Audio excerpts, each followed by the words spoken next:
Assalamualaikum warahmatullahi wabarakatuh.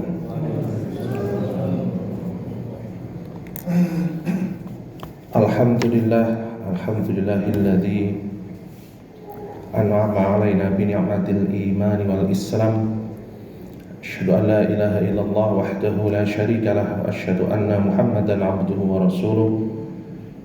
Allahumma salli wa sallim wa barik ala sayyidina Muhammadin al-Fatih lima ukhliqa wal khatimi lima sabaqa wa nasiril haqqi bil haqq wal hadi ila siratikal mustaqim wa ala alihi wa ashabihi haqqa qadrihi wa miqdarihi al-'azim wa la hawla wa la quwwata illa billahil 'aliyyil 'azim. Amma ba'd.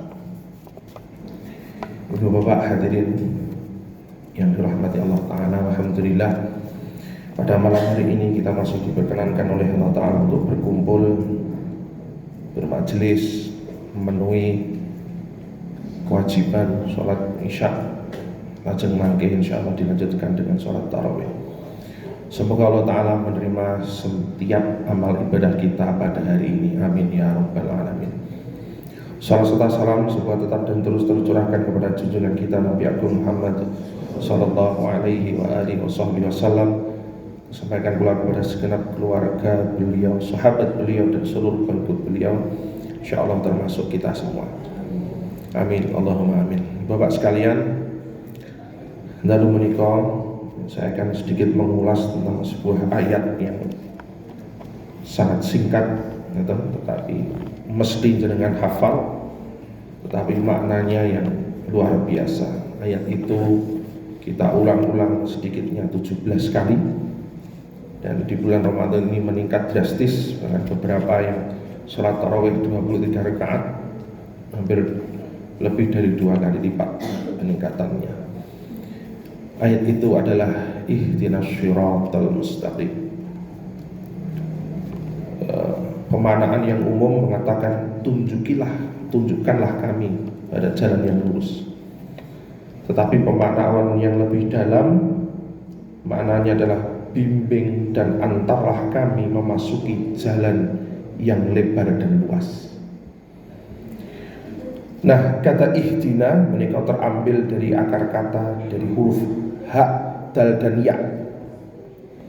Ihdina itu dari hak, dal dan ya, yang artinya itu ada dua. Pertama, tampil ke depan memberi petunjuk, dan kedua, menyampaikan dengan lemah lembut. Kemudian termasuk kata yang terbentuk dari huruf hak, dal dan ya ini adalah kata hadiah, yang artinya penyampaian sesuatu dengan lemah lembut agar memunculkan simpati. Maka kata ihdina menika tidak hanya sekedar memohon petunjuk, tetapi secara tegas meminta kepada Allah Ta'ala sebagai sebaik-baik pemilik, pencipta dan pemberi petunjuk. Maka ini sejalan dengan ayat-ayat berikut sebelumnya, ya, dengan memuji nama Allah, alhamdulillahirabbil alamin, arrahmanir rahim, malik yaumiddin, mengakui bahwa segala sesuatu ini milik Allah Ta'ala. Iyyaka na'budu wa iyyaka nasta'in, hanya kepadamu kami menyembah, hanya kepadamu kami memohon. Ihdinas siratal mustaqim, dan kami memohon petunjuk, bimbinglah kami ke jalan yang lurus. Itu terjemah umumnya seperti itu. Nah, hadirin dirahmati Allah Ta'ala, uraian menarik lain tentang ayat ke-6 ini adalah dari segi tata bahasa. Para ulama mengatakan, berpendapat, kata hidayah itu kan dari hak, dal dan ya tadi, ihdina tadi, itu biasanya itu diikuti dengan kata ila, yang artinya menuju atau kepada. Dan jika mengandung kata ila, berarti yang diberi petunjuk itu adalah orang yang sama sekali tidak tahu. Ini beberapa ayat Al-Quran setelah ihdina wahdina itu ada kata ila siratikal mustaqim, seterusnya. Tetapi kalau kata ilahnya tidak ada, seperti di kalimat ihdinas siratal mustaqim tidak ada kata ilah, maka yang diberi petunjuk telah berada di jalur yang benar, namun karena belum mencapai tujuan, maka masih akan terus diberi petunjuk agar dapat sampai ke tempat yang dituju. Ini satu pendapat. Pendapat lain ulama mengatakan kata ilah itu kalau ada kata ilahnya sesudah ihdina itu berarti hanya pemberitahuan. Kayak lo dalane kayak lewat kono. As simple as that. Tetapi ketika tidak ada ilah seperti kata ihdina siratal mustaqim, maka bukan hanya dikandani neng kono, tetapi diantar, dibimbing, dibersamai sepanjang perjalanan ketika mengarungi jalan yang lurus itu. Nah, maka sebuah kewajaran bagi kita untuk terus memohon petunjuk dan bimbingan, maka diulang-ulang ihdinas siratal mustaqim, ihdinas siratal mustaqim. Kenapa? Karena seringkali kita jatuh dalam cobaan berupa rasa sombong dan jumawa ketika sedang senang-senangnya taat kepada Allah. Rumangsa paling taat, rumangsa paling soleh, dan bahkan merendahkan orang lain, menganggap dirinya sendiri mulia tetapi tidak bagi orang lain. Padahal yang kita ukur hanyalah apa sing kita teng mripat. Sementara ibadah itu bukan hanya sekedar apa yang tampak di fisik. Oleh karenanya Profesor Quraisyhab di dalam tafsir Al-Misbah menerjemahkan ihdinas siratal mustaqim, ihdina itu bimbinglah dan antarlah kami. Atau Syekh Wahbah Zuhaili dalam tafsirnya Al-Munir memaknai ihdina sebagai tunjukkanlah dan bimbinglah kami. Bukan sekedar tunjukkanlah kami jalan, enggak, bimbing dan antarkanlah kami. Nah, Ibu Bapak yang dirahmati Allah Ta'ala, kalimat atau kata kedua setelah ihdina adalah sirat. Sirat itu berasal dari kata yang semula artinya menelan. Menelan itu ngelak, nguntal, bahasa kasar. Jalan yang lebar niku dinamai sirat karena saking lebare seolah-olah orang yang berjalan di dalam jalan itu gak ketok koyo kelak, ketelan oleh jalan itu. Nah, di Al-Quran kata sirat disebut 45 kali, semuanya bentuk tunggal, dan 32 kali diantaranya dirangkai dengan kata mustaqim, jalan yang lurus tadi. Sementara di dalam bahasa Arab ada kata lain yang juga sering diartikan sebagai jalan, yakni sabil. Ya. Ada yang bentuknya jamak, subuh salam, jalan-jalan kedamaian. Ada pula yang disebut tunggal, sabilillah, sabilil muttaqin. Ada pula yang dirangkai dengan dinisbahkan kepada kata-kata buruk, misalnya sabilit taghut atau sabilil mujrimin, jalan orang-orang yang berdosa. Artinya apa? Kenapa kok sirat itu hanya satu dalam bentuk tunggal sementara sabil bisa dalam bentuk jamak?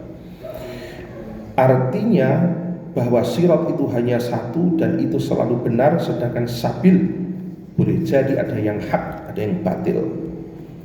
Sirat yang sangat lebar dan luas adalah muara dari banyak sabil. Tentu sabil kebaikan, semuanya mengarah kepada sirat. Sirat adalah jalan tol di mana semua orang dapat melaluinya tanpa berdesak-desakan. Dan kita boleh saja melalui sabil yang berliku, ibarat jalan kecil atau lorong, selama ujungnya keluar ke jalan tol sirat itu. Nah, tafsir ini juga harus kita maknai sebagai wajibnya kita memaklumi berbagai perbedaan tafsir keagamaan, atau misalnya keragaman ibadah dalam urusan fikih, ya, bentuk-bentuk teknis ibadah yang macam-macam bentuknya, sepanjang tak lepas dari sirat yang sama. Tidak sembarangan menuduh sesat, tidak sembarangan mengkafirkan sama muslim. Itu makna dari biarlah masing-masing berjalan dengan sabilnya masing-masing selama masih akan bermuara kepada sirat yang sama. Dan kemudian ada kata mustaqim dari kata qama yaqumu, mana asalnya adalah mengandalkan kekuatan betis atau memegangnya secara teguh sehingga bisa berdiri tegak lurus. Kemudian mustaqim diartikan lurus. Kenapa lurus?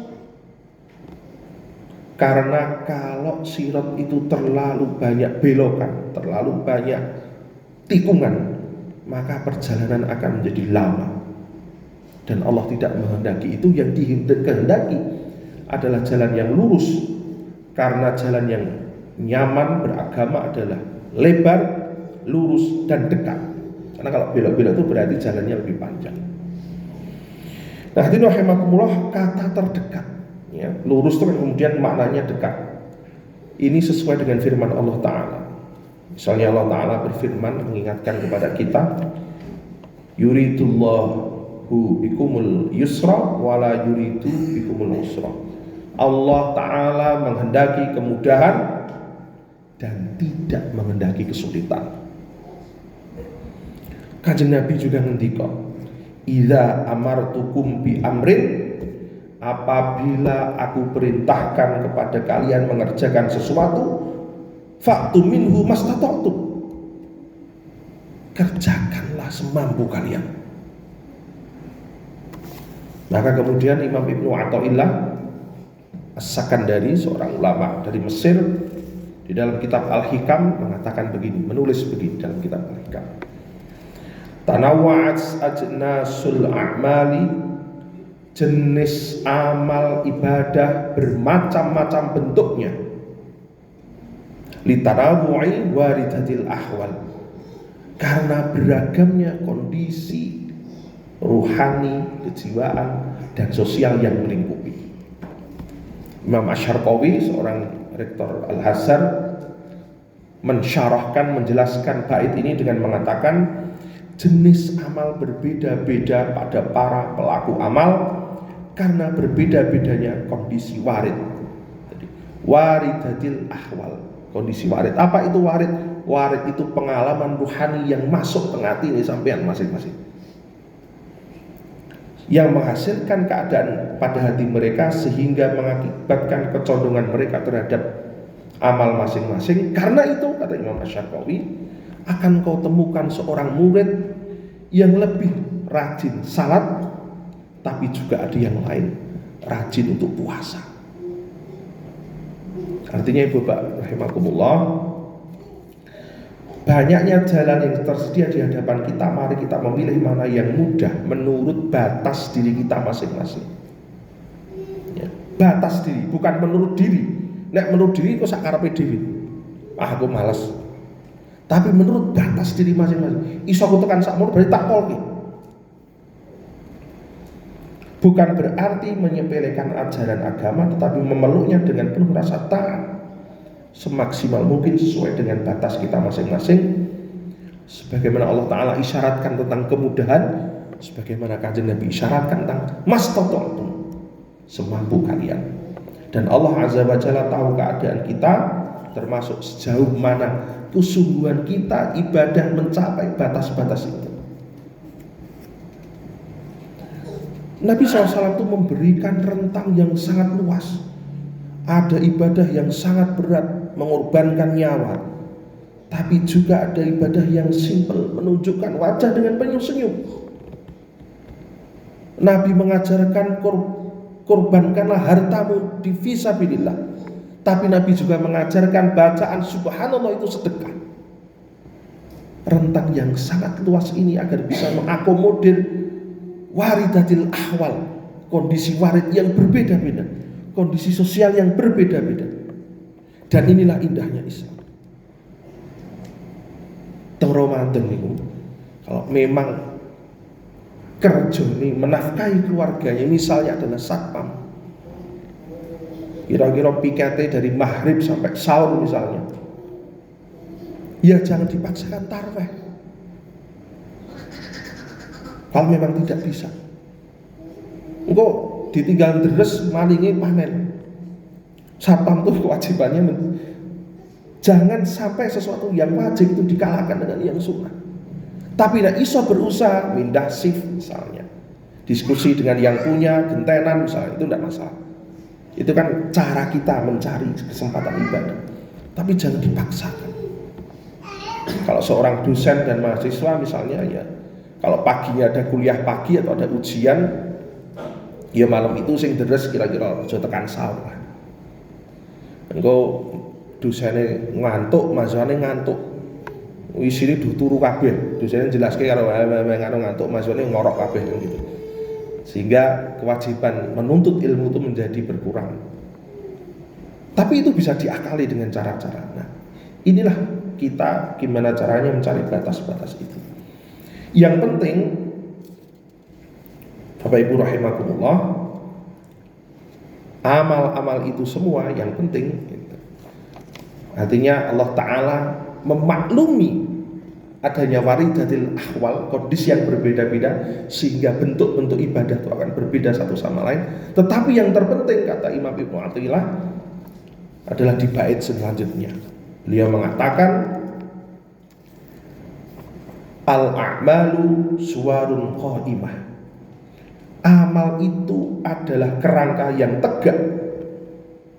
Wa arwahuha, dan ruhnya wujudus sirril ikhlasi fiha, wujudnya rahasia ikhlas di dalamnya.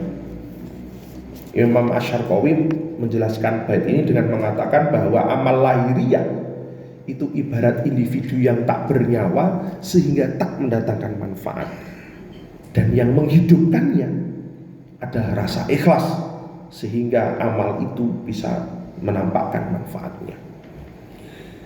Imam Ibnu Athaillah menjelaskan dengan bahasa Arab yang bagus, al-a'malu suwarun qa'imah dan seterusnya. Imam Asy-Syarqawi menjelaskan. Tapi kalau orang Jawa memaknai ini gampil sangat. Amal lahir menika itu ibarat amal tanpa keikhlasan itu ibarat batang. Ora iso diapak-apake, mung kari ngenteni dipendem, malah mengembon-boni. Maka inti dari amal adalah keikhlasan. Ibadah bukan karena tetangga, ibadah bukan karena malu, yang lain ke masjid saya kok enggak. Ibadah bukan karena sebab-sebab yang lain, tetapi hanya karena Allah Ta'ala. Boten sahabat tidak Allah memberi, membolehkan kita beribadah karena punya kepinginan. Selama ada keinginan akhirat tersirat di dalam doa kita, ibadah kita ibarat seorang pedagang tidak masalah. Allah membolehkan. Tapi kalau selain itu yang berbahaya. Dan kalau amal-amal itu tidak disinari dengan keikhlasan, dadine mung batang. Ini nanti akhir tahun ini dan menjelang bulan April kita akan melihat banyak batang-batang berserakan menjelang pemilu. Karena ada amal-amal lahiriah yang tampaknya membantu, tapi boleh jadi keikhlasannya perlu dipertanyakan. Karena pasti karepe bendo nyoblos calonnya. Ini kita bisa menguji. Monggo bulan Ramadan ini kita melatih hati kita menumbuhkan keikhlasan. Keikhlasan kok kita abot. Piye carane ikhlas hanya kepada Allah, isi duwe kepinginan dunia. Tidak apa-apa. Cara melatih itu sebagaimana Kanjeng Nabi pernah ditanya oleh Sayyidatina Aisyah. Kanjeng Nabi suatu saat sholat sampai kakinya melepuh, menangis, jenggotnya basah. Sayyidatina Aisyah tanglet.